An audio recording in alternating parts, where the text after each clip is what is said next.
hard to tell. Also, hi, welcome to whatever my channel name is, whatever. It might be hard to tell by my hair color and the way I dress, the way I talk, and the fact that everything I say isn't, you know, preachy or whatever. But at some point in time, I used to drive a Subaru. Now it's his. So this was my last car. I took it on a couple trips, so we're just gonna do a quick little review of it. All right. So just for starters, on the exterior, this is a 2015 Subaru Legacy 2.5. So 2.5. It's it makes 175 horsepower, 174 pound-feet of torque. Made it to a CVT and all-wheel drive. Now you hear CVT and you think, but it's not that bad. So it's currently on some Bridgestone Blizzak winter tires. May have been, as you can tell just looking around, just a little bit premature. It's currently 57 degrees and it's almost December. So we may have been just a tiny bit premature on that. As far as the rest of it goes, it's a car. Honestly, I forget how big this thing is, all things considered, compared to the vehicle I have now, my Volvo. But, you know, overall, it's in pretty good condition for the year. There's no rust. There's hardly any rust underneath. And it's also got a aftermarket muffler because the old one rusted off, and I decided to replace it with something a little better. So, you know, it's a bit more of a rumble than it used to have. Here's the muff. How you doing? I'm doing quite dandy.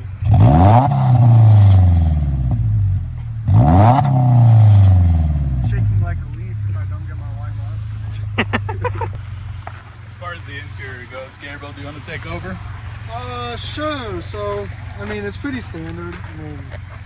I mean, one cool thing about it is it has like little paddle shifters right here.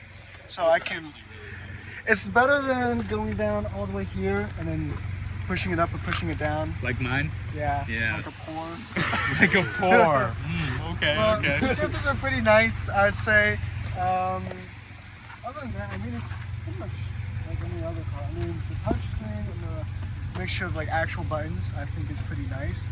But I like the mixture of like actual buttons and a tiny little bit of technology. I really don't like touch screens because it just, you gotta push a button and then push again.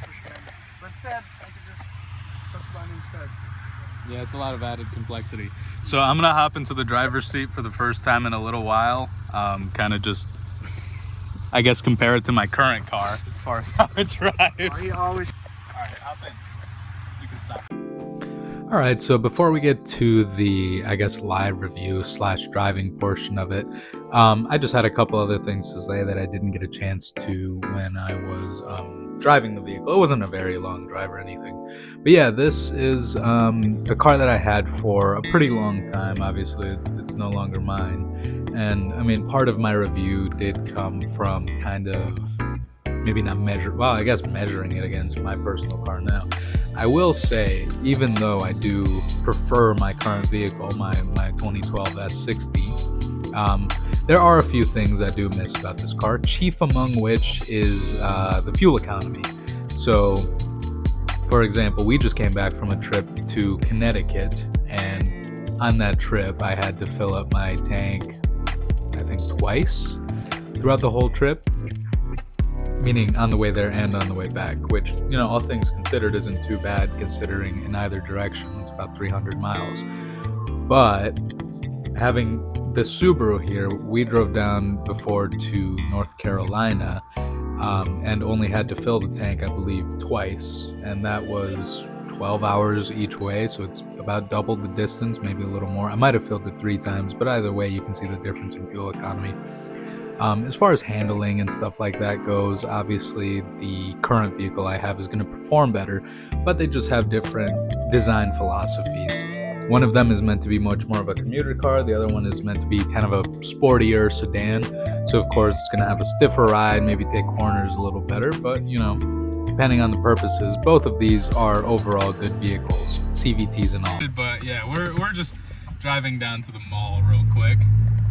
Hang on, come on, Gabriel. Traction control. When do you want me to record, dude? Whatever. Whenever. Yeah, right now. I'm from. I'm gonna give my impressions. He's gonna sideswipe a family. Now, immediately, I can tell you it's actually pretty nice how much smoother this rides than my Volvo. As far as, I mean, obviously, here, I'm gonna close this. Obviously, you can hear the tire noise, but these are Blizzaks. They're pretty good winter tires. They're gonna make a lot of noise in the heat, but the steering is smooth, if a little numb. But mine might have too much feedback because it'll. I'm trying to say good things too. It takes a corner pretty well. I mean, again, I had this car for like 3 years or whatever, so I'm quite familiar with how it handles and everything. So it's, it's not hard to get around a corner or anything. Even though it's a CVT, it's nice to have the paddle shifters. And I think personally one of the reasons that the transmission has lasted as long as it did is because I had a period of time where the thing was stuttering quite a bit. I mean, you can hear the CVT whine there, but where it was stuttering for a bit, and I had eventually to replace the valve body. But in the meantime, I used the paddles to kind of offset the stuttering. And yeah, I almost killed myself once in this car. I had flat tires? What do you call it? Bald tires, sorry, in the mountains on a trip, and we slid down a hill, and that wasn't a fun time. But overall, it drives fine. It's more commuter than mine is, but as far as dailies go, that's probably the better option anyway. Alright, so that's about it for my old Legacy. Like I said, there's not a ton to say about it just because overall it is a good commuter car. It doesn't have that many quirks outside of the CVT and the exhaust, I guess. I mean, I did miss having a louder exhaust in my current car, but otherwise, overall, it's a good commuter car, and it is what it is. But you guys know the deal. Kind of, like, subscribe, all this stuff. They should have a couple other, well, we'll see if I can get a couple other things out after kind of the holidays and everything, maybe into next year. Obviously, just kind of other things in life are taking priority right now. But overall, I am glad for the ownership experience of the Legacy, and I'm glad that it's now my brother's. But yeah, like and subscribe, and hopefully you can follow me along on this. All right, bye.